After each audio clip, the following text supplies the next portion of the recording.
Hello everyone, welcome to my channel smile learning. आज हम discuss करने जा रहे हैं CDP chapter principle of development और ये स्पेशल फॉर सीटेट के लिए है। तो चलिए स्टार्ट करते हैं। सबसे पहले यहाँ पर दिया गया है प्रिंसिपल ऑफ कंटिन्यूटी यानी कि निरंतरता का सिद्धांत। The process of development is a continue starting from to the conception of the through birth to life long, यानी कि ये जो कंसेप्ट है वो बर्थ टू लाइफ चलता है और वॉर्म टे टॉम यानी कि जन्म से मृत्यु तक ये प्रिंसिपल जो कि लगातार चलता रहता है। तो ये जो भी पॉइंट्स मैंने यहाँ पर डिस्कस कर रही हूँ बहुत ही इंपॉर्टेंट है। 2011 से लेकर 2020 तक अक्सर एग्ज़ाम में ये बार बार अगेन सीडीपी में पूछे गए हैं और मेरे द्वारा ये बनाए गए नोट्स आपको बहुत ही हेल्पफुल करेंगे और आप फर्स्ट टाइम में ही अपना जो कि ये सीटेट क्लियर कर सकते हैं। ये आपके लिए हेल्पफुल होगी मेरी ये वीडियो। तो आगे नेक्स्ट पॉइंट दिया गया है कि प्रिंसिपल ऑफ डेवलपमेंट डायरेक्शंस क्या है। विकास की दिशा का सिद्धांत। विकास की दिशा का सिद्धांत जैसे हमने फर्स्ट वीडियो में भी पढ़ा, सेफोलॉजिकल सीक्वेंस और प्रॉक्सिमोडिस्टल। सेफोलॉजिकल सीक्वेंस क्या है? Development occur from to the head to toe, यानी कि विकास सिर से पैर तक होता है। विकास कब तक होता है? सिर से लेकर पैर तक। यहाँ पर मैंने एक छोटी सी पिक्चर ड्रॉ की है जिसमें मैंने समझाने की कोशिश की है कि वो हेड टू टो होता है। नेक्स्ट है proximodistal sequence. Development occur from the central portion of the body to the outer parts. विकास शरीर के मध्य भाग से बाहरी भाग तक होता है। जैसे कि मैंने यहाँ पर पिक्चर पर शो किया है कि विकास जरूरी नहीं है हेड टू टो होगा, वो विकास शरीर के मध्य भाग से जो भी हमारी बाहरी वाला भाग होता है उसका भी विकास होता है। नेक्स्ट है development follows a fix pattern. जो डेवलपमेंट होती है इसका जो पैटर्न है वो बिल्कुल फिक्स होता है। सबसे पहले प्री नेटल स्टेज आती है, यानी कि एक सेल होता है उससे बॉडी बनती है बिफोर बर्थ से पहले। उसके बाद पोस्ट नेटल आता है, आफ्टर बर्थ होता है, फिर इन्फेंसी आती है, फिर अर्ली चाइल्डहुड होता है, फिर लेटर चाइल्डहुड, फिर एडोलसेंट। इस तरह से ह्यूमन बीइंग फॉलो करता है एक पैटर्न और इसे जर्नल सीक्वेंस भी कहा जाता है। तो आप इसे कह सकते हैं कि डेवलपमेंट जो कि है हमेशा स्टेजेस में ही होती है। नेक्स्ट है fourth principle of individual difference, व्यक्तिगत विभिन्नता का सिद्धांत। फर्स्ट पहले तो ये क्लियर कर दें कि जो हेरिडिटी और इन्वायरमेंट है उसका ये गुनाफल है, यानी कि ये दोनों ही इसके लिए बहुत ही इम्पॉर्टेंट है। हम ये नहीं कह सकते कि ओनली हेरिडिटी से ही विकास होता है, नहीं, हेरिडिटी और इन्वायरमेंट दोनों ही इसका अहम हिस्सा हैं यानी कि डेवलपमेंट का।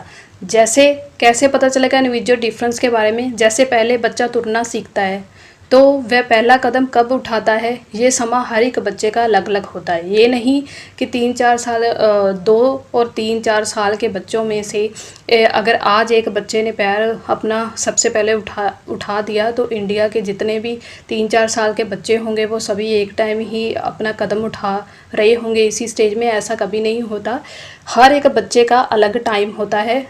कई बच्चे पहले तुरना सीख जाते हैं और कई बच्चे बाद में तुरना सीखते हैं। तो इससे हम कह सकते हैं कि डेवलपमेंट जो कि है इंडिविजुअल डिफरेंस होता है। नेक्स्ट है प्रिंसिपल ऑफ द इंटररिलेशनशिप, एक दूसरे से रिलेटेड है दोनों ही सभी।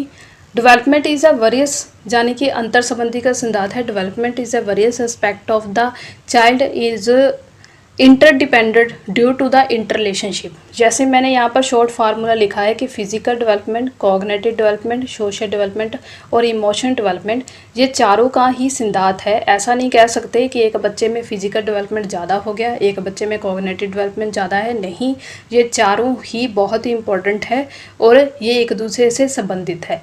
तो ये बहुत ही इम्पोर्टेंट पॉइंट हुआ। नेक्स्ट है, इसमें सभी पॉइंट बहुत ही इम्पोर्टेंट है।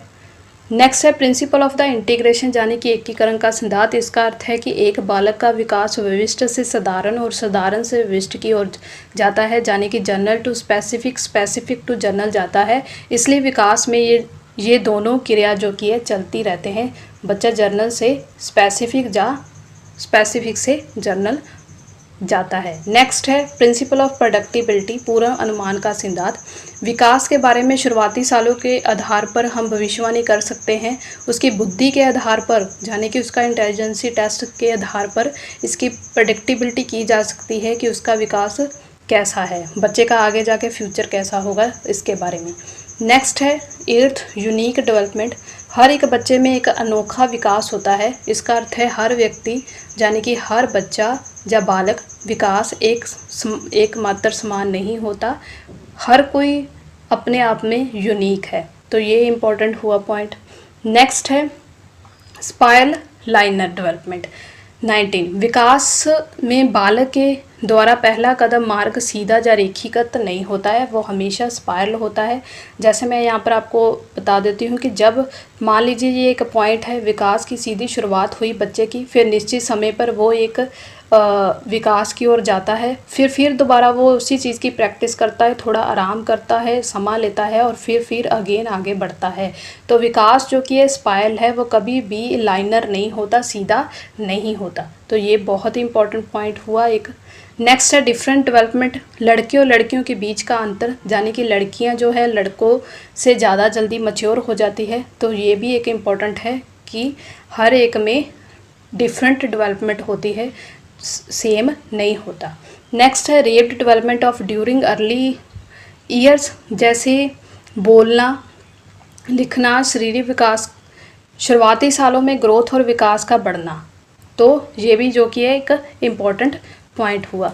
नेक्स्ट है इंटरेक्शन ऑफ हेरिडिटी और इन्वायरमेंट, यानी कि बालक के विकास में हेरिडिटी एंड इन्वायरमेंट दोनों का ही महत्वपूर्ण इम्पॉर्टेंट रोल है और दोनों ही बालक के विकास पर जो कि प्रभाव डालते हैं। तो ये सभी के सभी जो 12 पॉइंट थे हमने किए हैं, ये बहुत ही इम्पोर्टेंट्स है, इसमें कुछ भी आप छोड़ नहीं सकते।